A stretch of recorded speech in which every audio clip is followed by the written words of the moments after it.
Communication, marketing, recrutement. Vos besoins ont des solutions vidéo avec Décideur TV, le studio.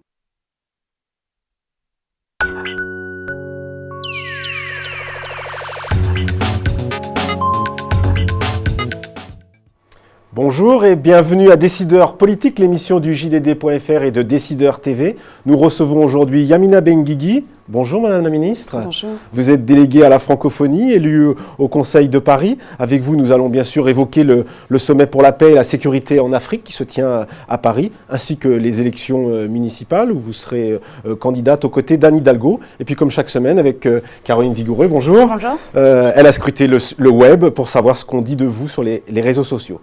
Mais commençons d'abord par l'événement de cette fin de semaine. Paris accueille le sommet pour la sécurité et la paix en Afrique. Après la guerre au Mali, l'intervention il n'y a pas si longtemps en Côte d'Ivoire et peut-être demain en Centrafrique, la France se fait finalement plus que jamais le gendarme de l'Afrique. Est-ce qu'il n'y a pas un peu une contradiction dans les termes sécurité, paix ? Non, là je pense que la France est aux côtés des Africains. Le Mali avait demandé la présence de la France en tant qu'allié et pays ami. Là, en l'occurrence, pour la Centrafrique, c'est une situation qui n'a rien à voir avec le Mali et qui est plutôt une situation d'urgence humanitaire face à un État qui est en train de se déliter. Donc, il y a une situation d'urgence. Nous avons été interpellés, nous, ministère de la Francophonie déjà, depuis 6 mois, sur des viols perpétrés, des nourrissons qui mouraient, des bandes de sauvages vraiment qui tuaient, pillaient. Donc aujourd'hui, c'est plutôt une mission. La France est appelée aux côtés de l'Union africaine, aux côtés, donc elle ne sera pas seule, parce qu'il y a la MISCA aussi. Ça fait déjà plusieurs mois que l'Afrique s'organise pour avoir aussi des troupes africaines. Et je pense que demain, il y aura aussi les troupes européennes. Donc c'est une autre mission. Donc je ne pense pas que ce soit tout à fait France gendarme, mais plutôt France pays allié des États africains. Et vous évoquez les raisons humanitaires, mais est-ce qu'il n'y a pas d'autres intérêts qui poussent Paris à agir en Centrafrique ? Là, la raison, elle est vraiment humanitaire. Elle est vraiment... je crois que c'est un conflit sans image. C'est un conflit de la Centrafrique. Moi, je sais qu'il y a quelques mois, je vous parlais de la Centrafrique, on a essayé d'interpeller les médias. On a reçu plusieurs groupes de femmes. On a essayé d'appeler des médias pour dire « écoutez-les ». Mais les journalistes nous répondaient « ah non, la Centrafrique, on est déjà sur le Mali ». Enfin, c'est ce qu'on nous renvoie à l'image. Donc aujourd'hui, la situation, elle est terrible. Terrible, terrible. Il y avait 480 hommes, soldats français qui protégeaient un peu l'aéroport et les résidents français. Mais aujourd'hui, la situation est tragique. Alors, est-ce qu'il n'y a pas un paradoxe pour la France, l'opposition notamment, en parle souvent, qui intervient militairement de plus en plus souvent sur les théâtres extérieurs et en même temps qui voit son budget de la défense se réduire? Est-ce que la France a encore les moyens de ses ambitions, notamment en Afrique? Bon, déjà, la France n'est pas encore intervenue là, en Centrafrique. Elle attend la résolution du Conseil de sécurité des Nations Unies. Ça devrait arriver demain ou après-demain. Donc ce sera suite à cette décision que la France se prépare à. Maintenant, c'est une intervention ponctuelle. Et votre question, excusez-moi? C'est-à-dire qu'en fait, est-ce qu'il n'y a pas un paradoxe? C'est-à-dire que la France, finalement, les États africains font appel à la France et en même temps, nous, en France, pour des raisons budgétaires, on a le budget de la défense qui se réduit. Est-ce que la France a encore les moyens d'intervenir dans tous les pays où on lui demande? C'est le cas en Afrique, le Mali actuellement, peut-être le RCA demain. Est-ce que c'est... En tout cas, elle n'est pas seule. Elle se doit. Le Mali, je pense que le président de la République et le gouvernement français s'est longuement expliqué sur la présence de la France au Mali. C'est aussi une nouvelle donne dans l'échiquier politique, géopolitique On voit les conséquences des révolutions arabes, on voit les conséquences de ce qui s'est passé en Libye, qui est à part des révolutions, et qu'aujourd'hui, il y a un nouveau regard, une nouvelle vision, d'où le thème. François Hollande porte une nouvelle vision de l'Afrique. François Hollande, en tout cas, porte une nouvelle vision géopolitique. Elle est différente, on est à un carrefour. On le voit, on voit ces djihadistes, on voit qu'on a plus affaire on a des guerres aujourd'hui qui sont ce sont des guerres face à des pirates djihadistes. Enfin, on l'a vu au Mali, par exemple. On n'a pas affaire à un pays ennemi, on n'a pas un ennemi qui attaque un autre ennemi. Tout a changé en très très peu d'années.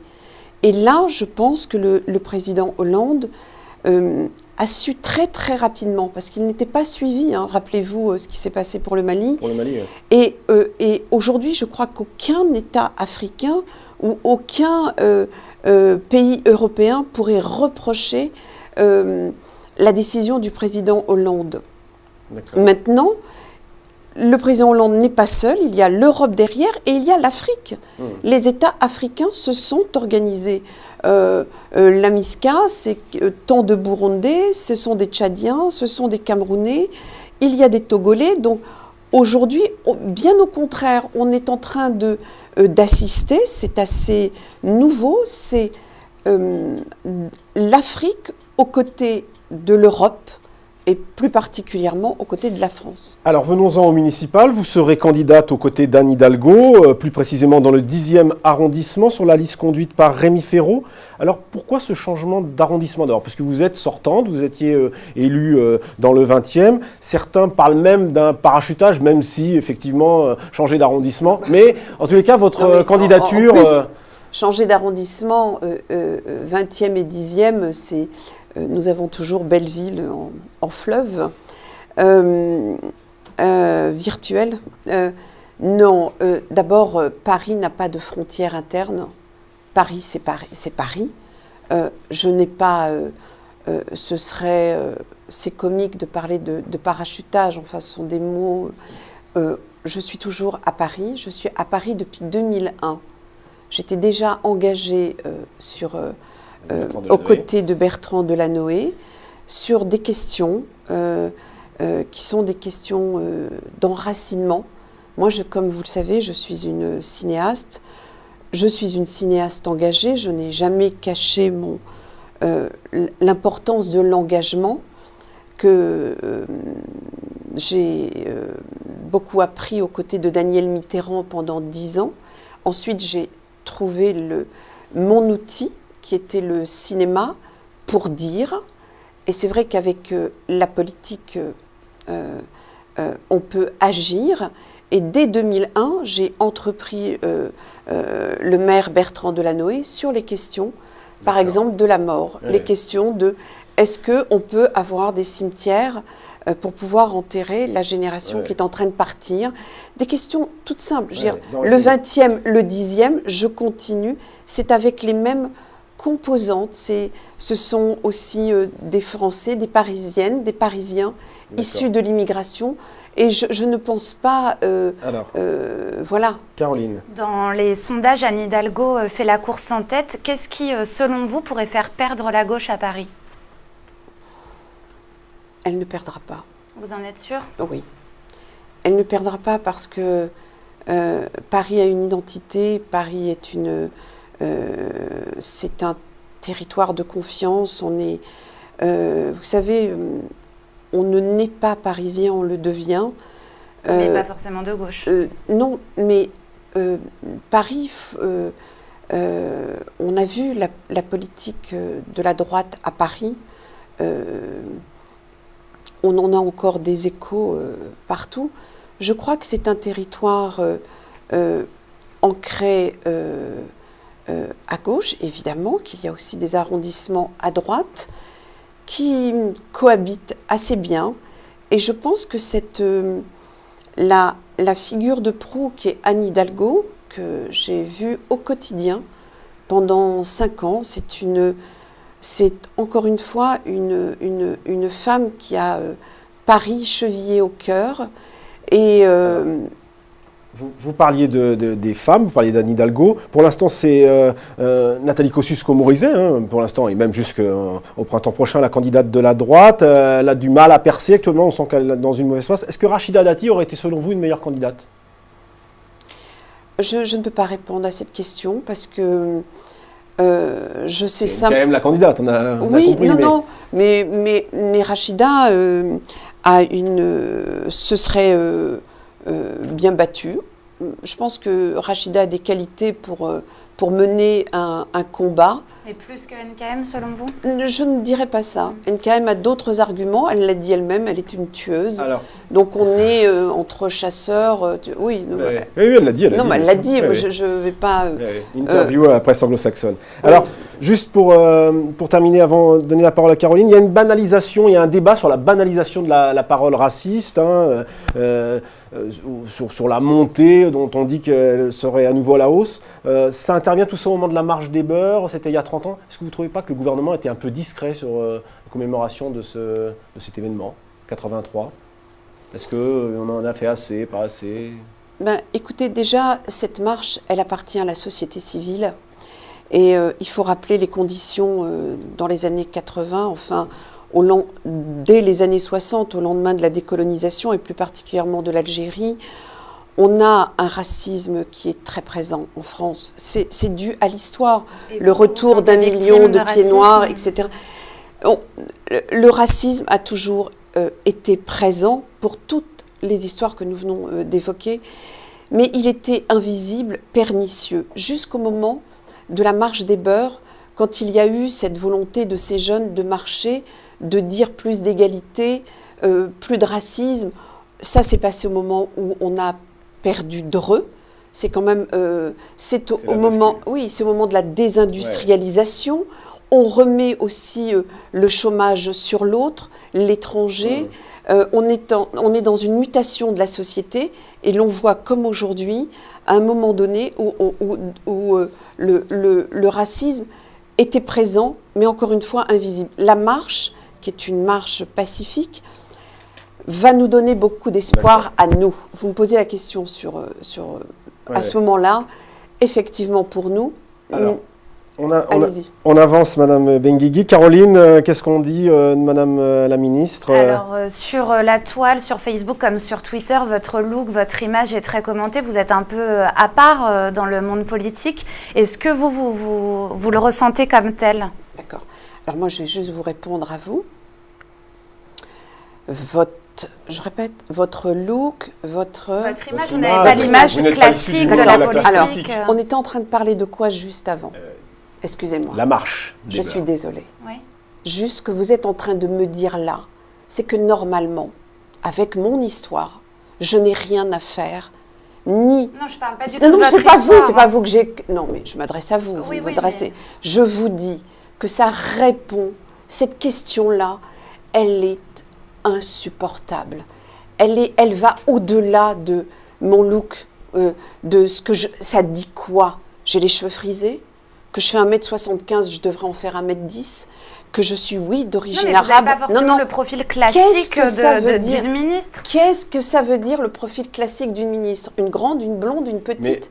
Non, parce qu'on parle, là on est en train de parler, hélas, on est en train de parler de préjugés. C'est vrai qu'il y a une image des politiques dans laquelle vous ne rentrez pas forcément. Non, mais qu'est-ce que ça veut dire ? Qu'est-ce que ça veut dire rentrer ? Donnez-moi juste un exemple et je vous dis si je rentre ou non, et ils ont raison.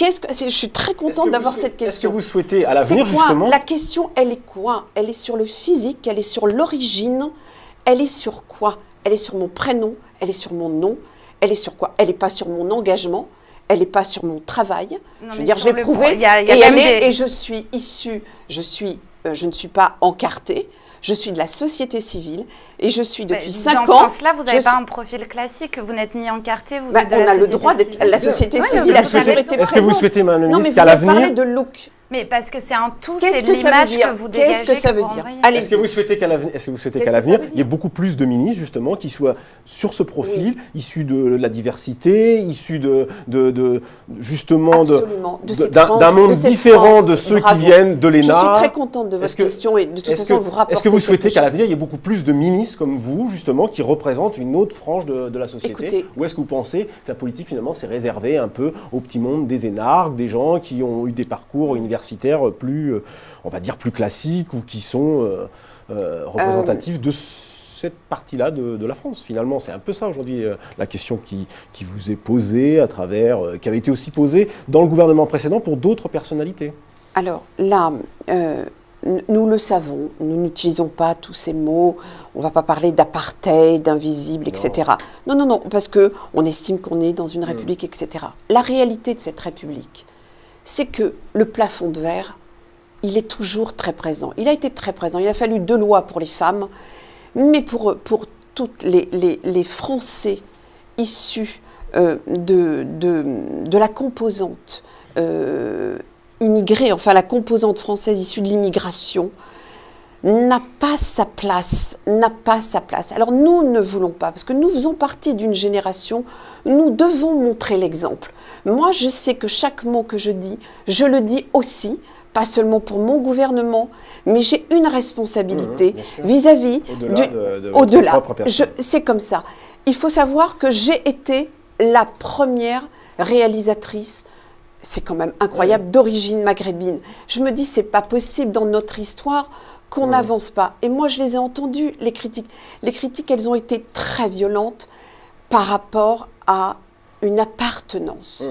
Donc, je voudrais juste dire qu'aujourd'hui, évidemment qu'il en faut plus, parce que c'est ça la France, c'est la France d'aujourd'hui, c'est la France de demain. Eh bien, c'est sur ces sages paroles que nous allons terminer l'émission. Nous vous remercions, Yamina Benguigui, et puis à la semaine prochaine pour une nouvelle édition de Décideur.fr.